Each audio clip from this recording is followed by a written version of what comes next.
HOA illegally sold my 5,000-acre farm, then found me sitting behind the judge's bench. Hello, everyone. Before we begin today's story, we would like to ask you for one small favor. Please subscribe to the channel and turn on the notification bell so you will not miss any of our latest videos. It only takes a moment, costs nothing, and is one of the best ways to help us continue creating powerful, emotional, and dramatic stories like this one. Your support means more to us than you can imagine. Also, let us know where you are watching from today. Share your city or country in the comments below. Thank you so much. Now, let us return to our main character. The woman who stole my farm smiled at me before she realized where I was sitting. Victoria Langford entered courtroom 3 at 8:42 on a rain-soaked Thursday morning, carrying a leather folder against her chest like it contained the deed to the world. In a way, she believed it did. Her heels clicked across the polished floor.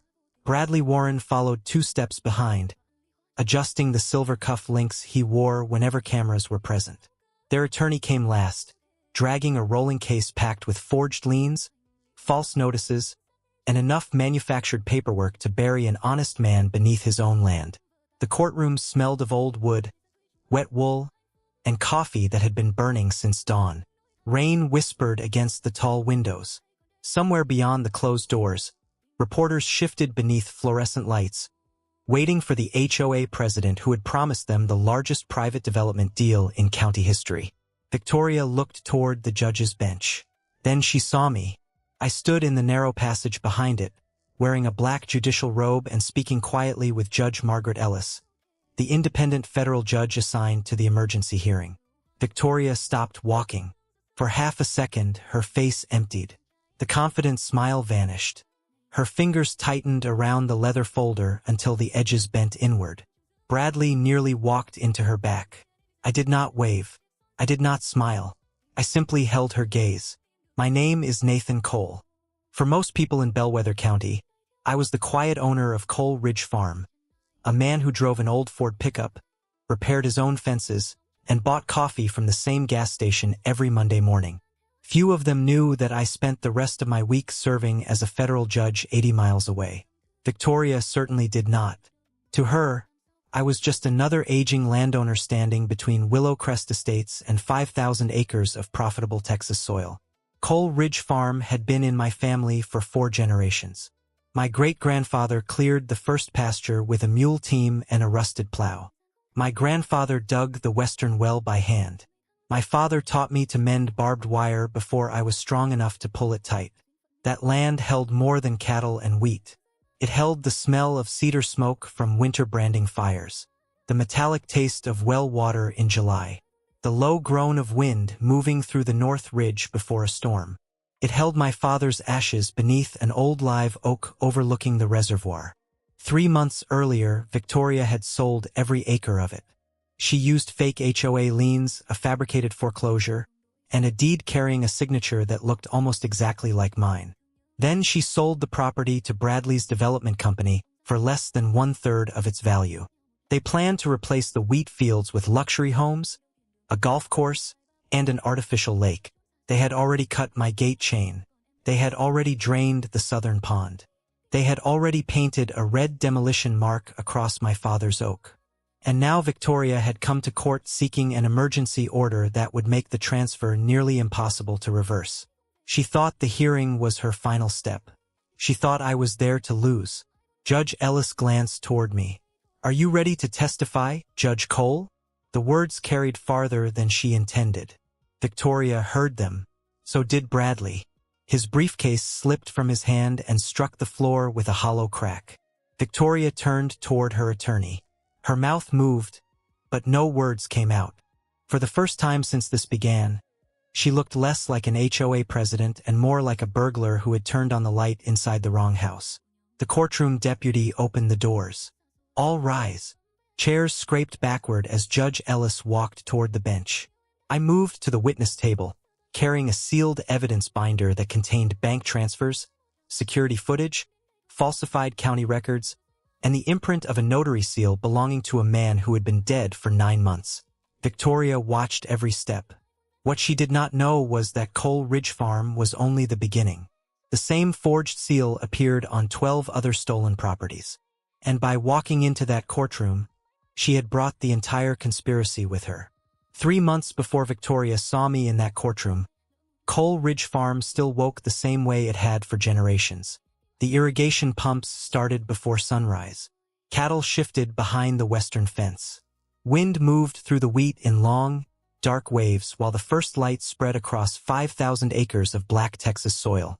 I stood on the back porch with my father's dented thermos in one hand, listening to the screen door tap softly against its frame.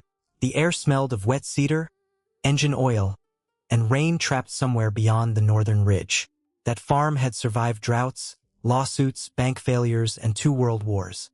I never imagined its greatest threat would arrive in a white range rover carrying a clipboard.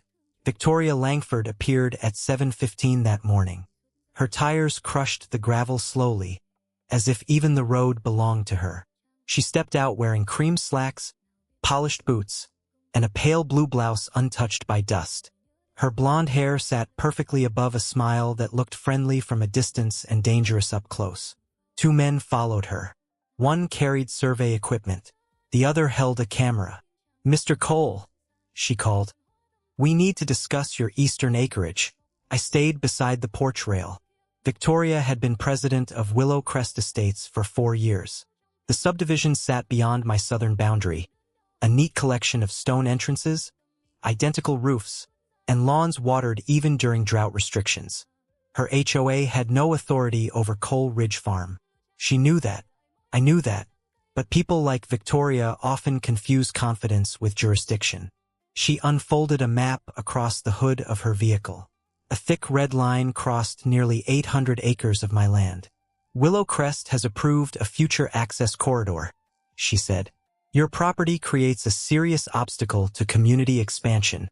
My property is not part of your community." Her smile tightened. "The county is reviewing that." I looked at the survey stakes inside her vehicle. "The county sent you?" She hesitated just long enough to answer the question. Then she tapped the map with one manicured finger. "There are maintenance concerns, unpaid assessments, and possible abandonment issues." I almost laughed. Coal Ridge had never paid HOA assessments because Coal Ridge had never belonged to an HOA. The eastern fields she called abandoned were protected watershed land, preserved under a conservation agreement signed 12 years earlier. I told her that. She did not look surprised. That was the first detail that bothered me. Victoria already knew the truth. She was not confused. She was building a record. One of the surveyors walked toward my gate. I stepped off the porch. His boots stopped in the gravel. "Nobody crosses that fence." Victoria removed a white envelope from her folder and held it toward me. The paper was thick, warm from her vehicle, and smelled of fresh toner. Across the top, in bold letters, were the words "Notice of Emergency Property Review." At the bottom sat my name. Beneath it was a signature almost identical to mine. For several seconds, the only sound was the irrigation pump knocking beneath the field. Victoria watched my face carefully. "You signed the preliminary consent agreement 6 weeks ago," she said. 6 weeks earlier, I had been presiding over a federal racketeering trial in Dallas. I folded the notice once and placed it inside my shirt pocket. Victoria mistook that for fear. "Cooperation will make this easier," she said. I looked past her toward the old live oak where my father's ashes rested beneath the roots. Then I looked back at the forged signature. "Easier for whom?" Her smile returned. She climbed into the Range Rover and left without answering. Dust followed her down the road. I waited until it settled, then removed the notice from my pocket and photographed every page. People think a lie becomes dangerous when someone believes it. They are wrong. A lie becomes dangerous when someone starts filing paperwork to make it real. The first survey stake appeared 2 days later. It stood 30 yards inside my eastern fence, painted fluorescent orange and driven deep enough to survive weather, cattle, and common sense. A strip of white ribbon snapped in the morning wind. I pulled it from the ground. Then I noticed the second one, and the third. By noon, I had counted 47 stakes forming a straight line toward the live oak where my father's ashes rested. The pattern was too precise to be intimidation. It was a construction grid. I followed the markings across the pasture until I heard engines beyond the ridge. 2 utility trucks sat near the old cattle pond.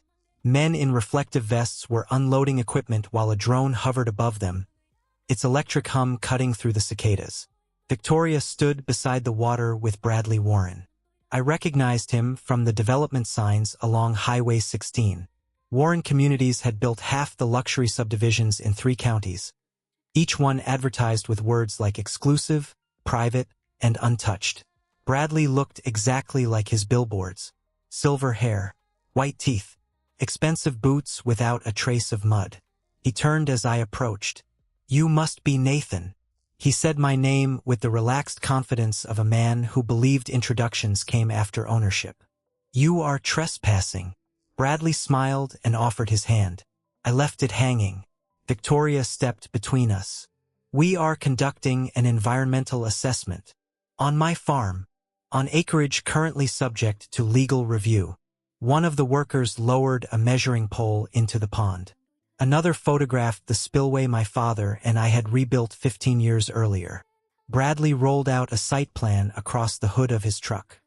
The drawing showed 400 homes, a golf course, and an artificial lake covering the southern pasture. The live oak was gone.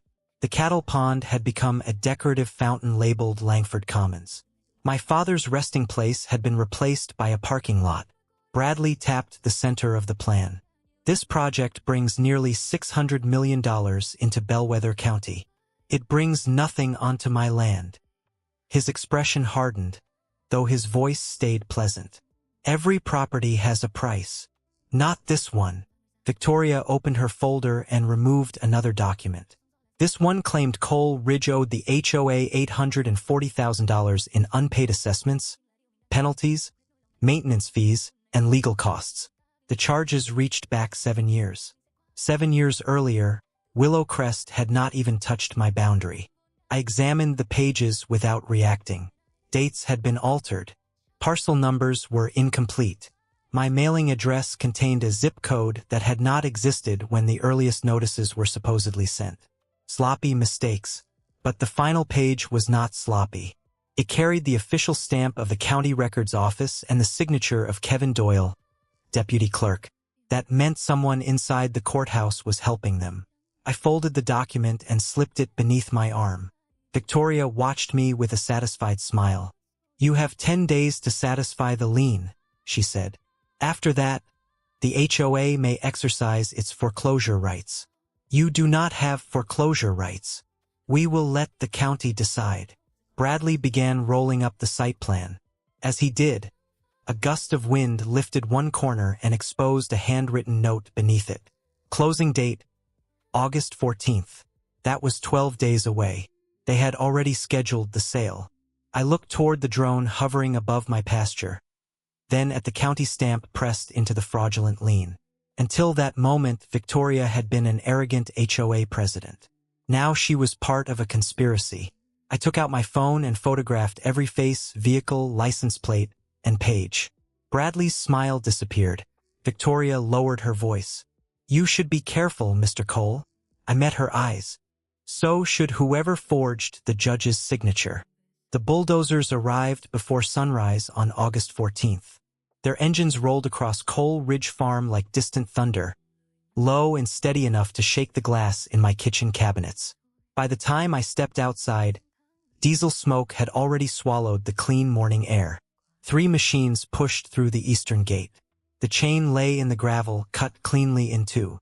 Behind them came a white county utility truck with a magnetic seal on the door and a Warren Communities pickup carrying Bradley, Victoria, and 2 men wearing reflective vests. I knew neither man. One held a clipboard. The other carried bolt cutters. Victoria saw me walking across the pasture and raised a hand as if greeting a neighbor at church. "Mr. Cole," she called. "You were formally notified." The first bulldozer lowered its blade. Steel struck cedar. My fence posts snapped one after another with dry cracks that echoed across the field. Barbed wire curled beneath the tracks, twisting through the dirt like broken veins. I stopped 20 feet from Victoria. "Turn the equipment around." Bradley stepped from his truck, sunglasses hiding his eyes. "The foreclosure closed at midnight," he said. "Warren Communities now owns the property." He handed me a copy of the trustee's deed. The paper was still warm from a printer. According to the document, Coal Ridge Farm had been sold at a private auction for $16 million. The winning bidder was a shell company called Red Basin Holdings.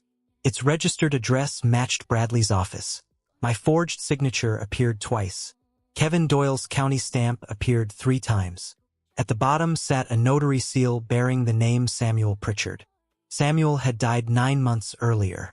I ran my thumb across the raised impression. Victoria mistook the gesture for disbelief. "You should have paid your assessments," she said. A hydraulic pump hissed behind her. The second bulldozer turned toward the southern pond.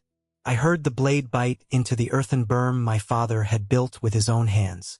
Muddy water burst through the cut and rushed into the lower pasture, carrying reeds, fish, and years of careful work with it. The smell hit next. Wet soil, diesel, rotting vegetation, something old being torn open. Bradley unfolded the development plan across his hood. "Phase 1 begins today," he said. "Road access, drainage, site clearing."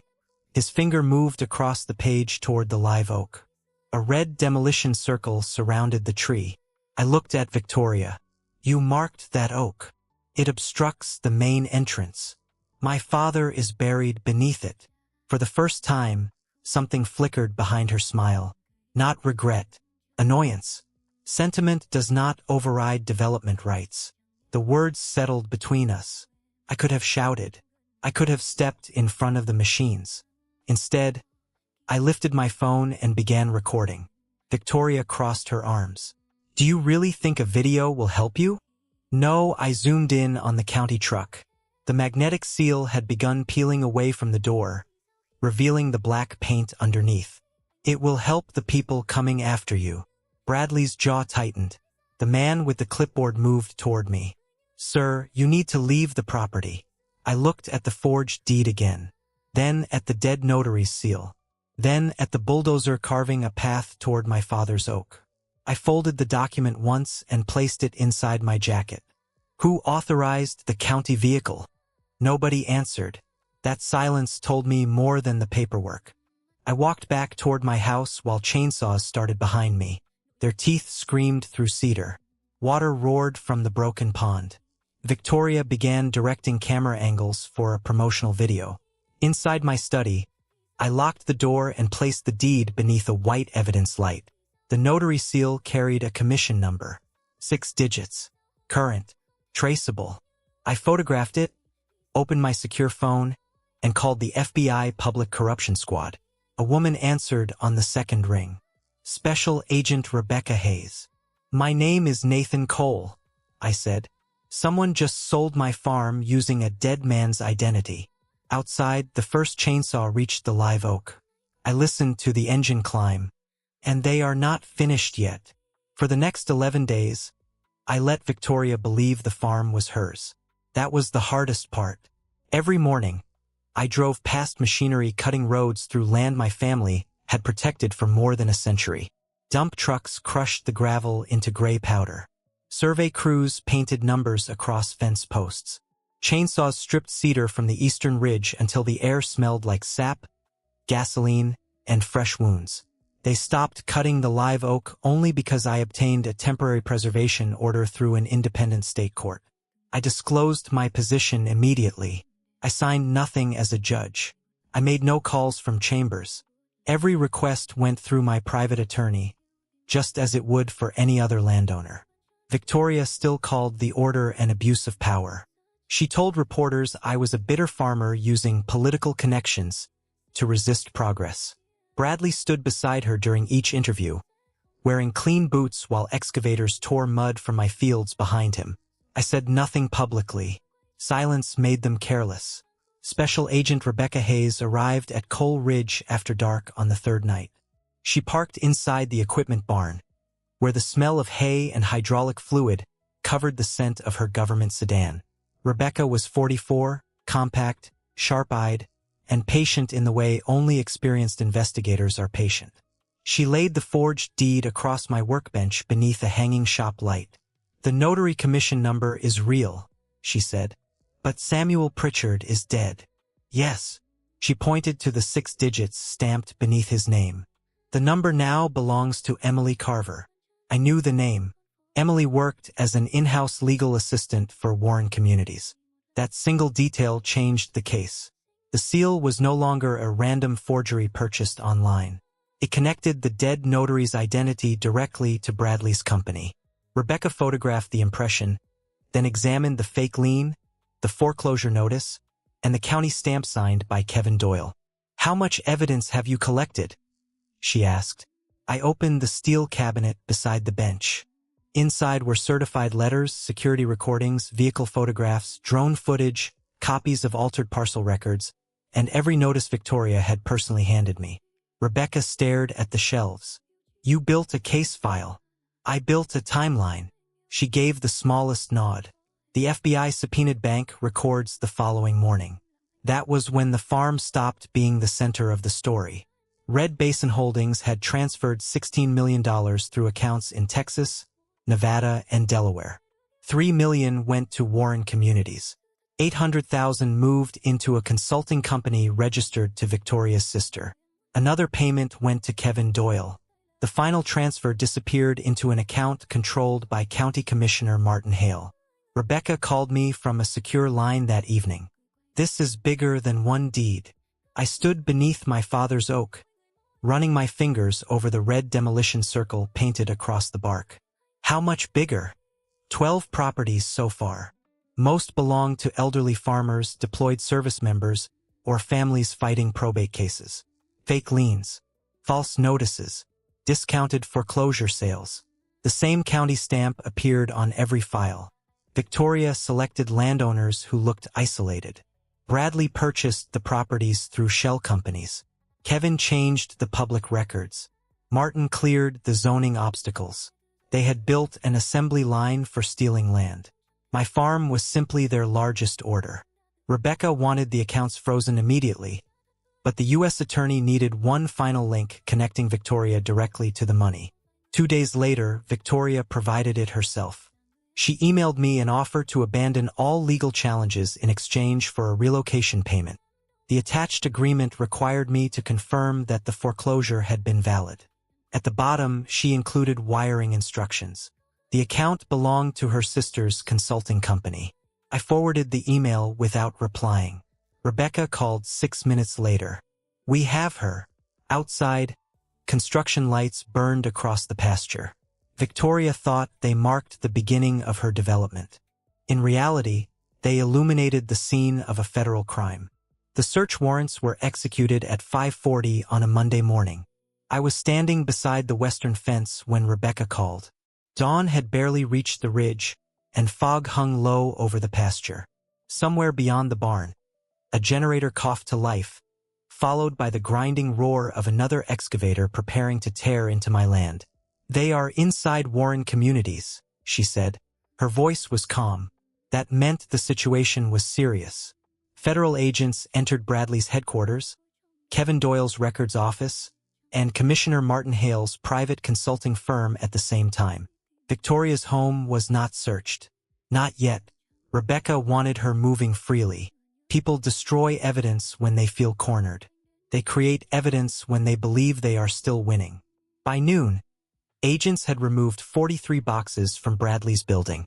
Hard drives, closing files, stamped deeds, payment schedules, and a locked metal case containing 6 notary seals. 1 belonged to Emily Carver. 5 belonged to dead people. The smell of rain and cut grass followed me into my attorney's office that afternoon. Rebecca had spread photographs across a conference table under bright white lights. Each image showed another stolen property. A widow's orchard, a deployed Marine's ranch, a family farm trapped in probate after the owner died. 12 properties had already changed hands. 7 more were marked as pending. Victoria's initials appeared beside every target. VL. Next to each name, she had written short notes. Owner elderly. Family divided. Military overseas. No local attorney. The words were cold, efficient, and small. She chose people who could not fight quickly, I said. Rebecca nodded. Or people she thought would not fight at all. Then she placed one final photograph in front of me. It showed a handwritten payment ledger found inside Bradley's locked case. My farm appeared at the top of the page. Cole Ridge. Final hearing required. Below it was a payment of $600,000 labeled court access. I felt the room tighten around me. Who received it? We do not know yet. The account belonged to a foundation connected to a retired judge who had recently recommended an emergency federal hearing on the ownership dispute. Rebecca watched my face. You are not assigned to the case. I know. Judge Margaret Ellis is. I knew Margaret well enough to trust her and professionally enough not to contact her. The case had reached her through an independent rotation after I disclosed my ownership and recused myself from every judicial decision connected to Cole Ridge. That was how it had to remain. No private warnings. No courthouse conversations. No shortcuts. The law only works when the process survives the people using it. Victoria filed her emergency motion the next morning. She wanted the court to recognize the foreclosure, dismiss my challenge, and authorize immediate demolition of the live oak. Her filing was 92 pages long. Every forged deed was attached. Every false lien. Every fabricated notice. She had placed the entire conspiracy into the federal record herself. Then she requested permission to testify. Rebecca called me after reading the motion. She is going under oath. Good. You will be called as a witness. I looked through my study window toward the red circle painted across my father's oak. When? Thursday morning. That evening, a courthouse courier delivered the witness notice. My full title appeared beneath my name. The Honorable Nathan Cole, United States District Judge Victoria, received the same witness list, but her attorney's office accidentally filed an older copy with my occupation removed. She still believed Nathan Cole was only a farmer. On Thursday, she would walk into courtroom 3 expecting to erase my family's land with one ruling. Instead, she would find me behind the judge's bench, wearing the robe she never knew I owned. Victoria entered courtroom 3 wearing a cream suit and the expression of someone arriving to collect property she already owned. Bradley followed with 2 attorneys, 3 binders, and a smile polished for cameras. Rain rattled the windows while reporters filled the back row. I watched from the passage behind Judge Ellis's bench, my robe still on from an unrelated morning docket in the adjoining courtroom. I had come only to testify. Every ruling belonged to Margaret Ellis, whose independence had been disclosed, documented, and accepted before the hearing began. Victoria did not know that. She saw the robe first. Then she saw me. Her stride broke mid-step. The leather folder bent beneath her fingers. Bradley whispered something, but she kept staring as if the farmer she had threatened had become a different man under fluorescent light. All rise, the courtroom deputy called. Judge Ellis entered, and I moved to the witness table. Victoria's relief lasted 3 seconds. She realized I was not presiding. Then she realized I did not need to. The evidence was already waiting. Her attorney began with the forged foreclosure packet. He asked whether Victoria recognized the documents. She lifted her chin. I do. Were they prepared under your authority? Yes. Were they filed accurately? Every page. The answers landed softly, one after another, like nails driven into finished wood. Judge Ellis admitted the packet. The courtroom deputy marked each exhibit.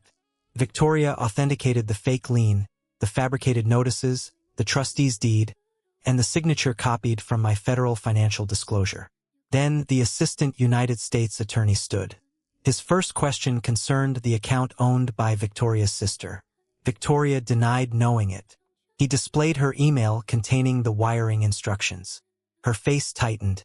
His second question concerned Samuel Pritchard. Victoria called him the notary who witnessed my signature. The prosecutor placed Samuel's obituary on the monitor. 9 months dead. No pulse. No commission. No possibility of standing beside me. A murmur moved through the gallery.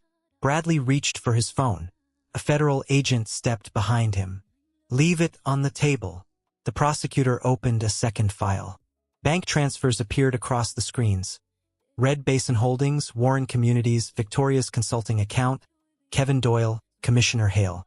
$16 million moved through shell companies in 48 hours. Every payment carried a date.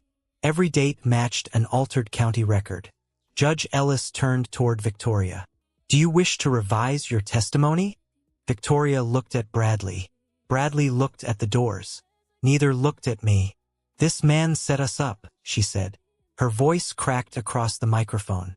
I leaned forward from the witness table. "No, Ms. Langford. I documented what you chose to do."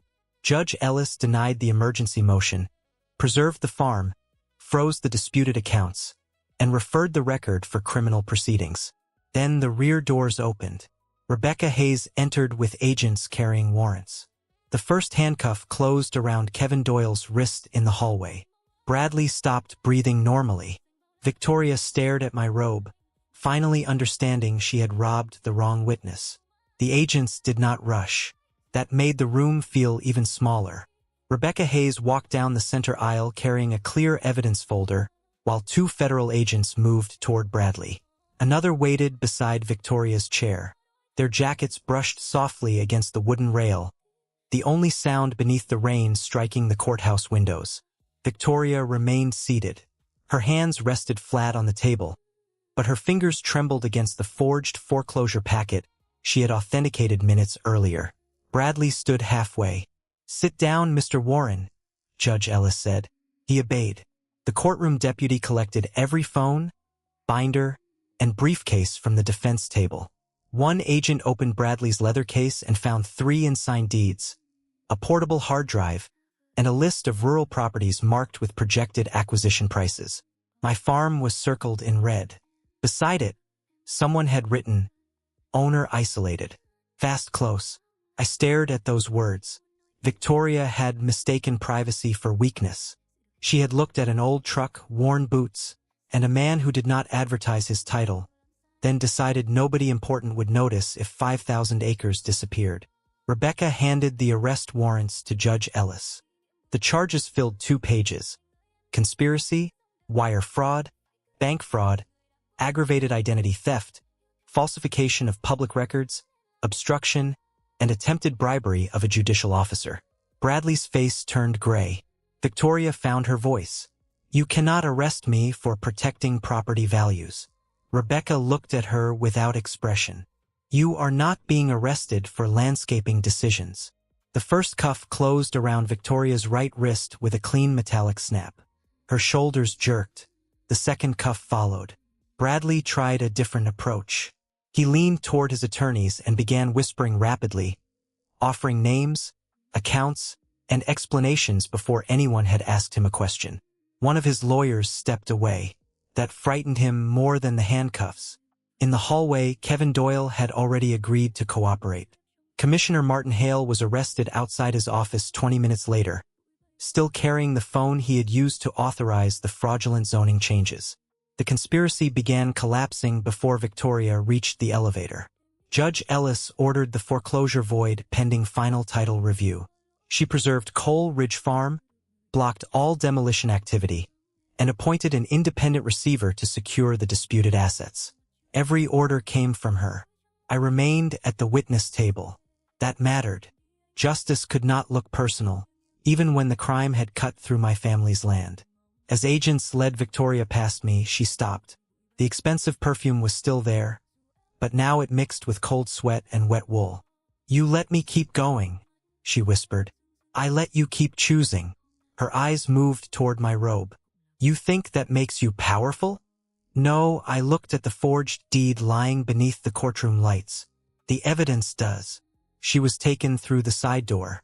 Outside, reporters crowded the courthouse steps as federal vehicles pulled away through the rain. Farmers, widows, and military families stood beneath umbrellas, watching the people who had stolen their land leave in handcuffs. Rebecca approached me after the courtroom emptied. "We found 19 more files." I looked toward the bench where Judge Ellis had signed the preservation orders. Coal Ridge had never been the whole case. It had only been the property large enough to expose the machine. That afternoon, I returned to the farm. The bulldozers were silent. For the first time in weeks, I could hear wind moving through the wheat again. The first thing we rebuilt was the gate. Not the barn. Not the irrigation line. The gate. Neighbors arrived before sunrise carrying cedar posts, wire stretchers, thermoses, and the quiet anger of people who had finally learned how close their own land had come to disappearing. Hammers struck through the morning fog. Steel staples bit into fresh wood. The smell of sawdust, damp soil, and black coffee replaced the diesel that had poisoned the air for weeks. By noon, the entrance stood again.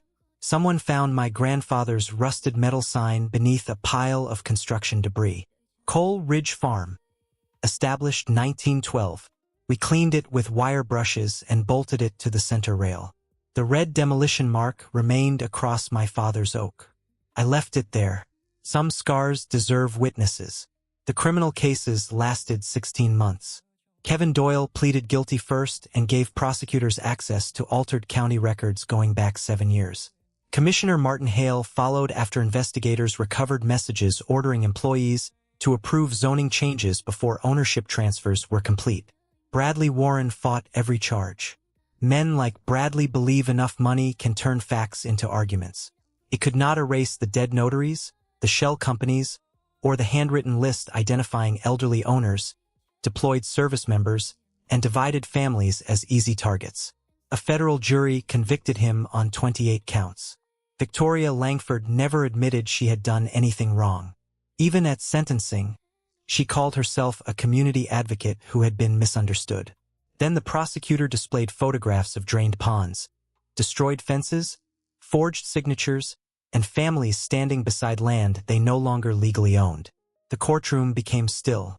Victoria received 14 years in federal prison. Bradley received 19. The stolen money funded restitution, legal fees, and restoration work for 32 affected properties. Every fraudulent deed was canceled. Every false lien was removed. The Willow Crest HOA was dissolved after an independent audit uncovered years of illegal assessments and payments disguised as neighborhood improvement expenses. Justice did not arrive with one dramatic swing of a gavel. It arrived in recorded deeds, returned keys, corrected maps, and certified letters telling frightened families that their homes belonged to them again. Coal Ridge healed slowly. Wheat grew across the tire scars. Rain refilled the southern pond. New grass covered the road Bradley had cut toward the ridge. I placed 2,000 acres into a permanent conservation trust and created a legal defense fund for rural owners facing fraudulent property claims. The rest remained a working farm. On the first anniversary of the hearing, I stood beneath my father's oak as evening light settled across the fields. Wind moved through the wheat with the same low whisper I remembered from childhood. I touched the faded red paint on the bark and thought about Victoria's question. Did I think the robe made me powerful? No, the robe was cloth. The bench was wood. Real power was the record she could not alter, the evidence she could not intimidate, and the patience she mistook for surrender. Behind me, the rebuilt gate closed with a solid metallic click. For the first time in months, that sound did not feel like a warning. It sounded like ownership. Justice had not shouted. It had waited, documented everything, and come home.